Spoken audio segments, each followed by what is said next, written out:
Pemirsa, berbagai kejadian bencana hidrometeorologi dampak dari cuaca ekstrim telah terjadi di Bali. Selama musim penghujan yang terjadi dari tanggal 1 November 2024 hingga tanggal 20 Januari 2025, BPBD Provinsi Bali mencatat sebanyak 807 kejadian bencana.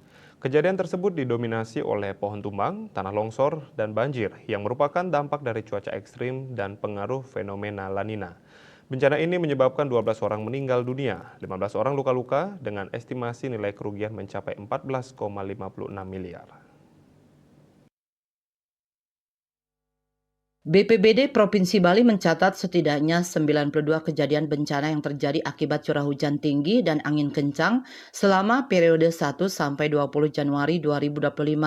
Berdasarkan data yang dirangkum bersama BPBD Kabupaten Kota Sebali, bencana tersebut mengakibatkan 5 orang meninggal dunia, 7 orang luka-luka, dan 4 orang masih dalam proses evakuasi. Estimasi nilai kerugian mencapai 795 juta rupiah. Sekretaris BPBD Bali Gede Teja mengungkapkan, dari 92 kejadian tersebut bencana yang paling sering terjadi adalah pohon tumbang dengan 56 titik kejadian dan estimasi kerugian sebesar 360 juta rupiah. Tanah longsor tercatat terjadi di 22 titik menyebabkan 5 orang meninggal dunia, 7 orang luka-luka dan 4 orang masih dalam proses evakuasi. Kerugian akibat longsor diperkirakan mencapai 208 juta rupiah.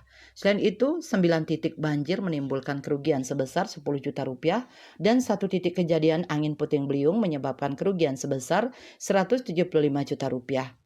Rencana lain seperti jalan putus, jalan jebol, gelombang tinggi, dan pelinggih roboh juga dilaporkan dengan total kerugian tambahan sebesar 42 juta rupiah terkait kejadian tanah longsor di Desa Pikat, Dawan Klungkung pada 19 Januari 2025 dikatakan telah menyebabkan 4 orang meninggal dunia dan 4 orang luka-luka. Kejadian serupa di Desa Ubung Kaja Denpasar pada 20 Januari 2025 menambah 1 korban meninggal dunia, 3 luka-luka, dan 4 orang masih tertimbun serta dalam proses pencarian.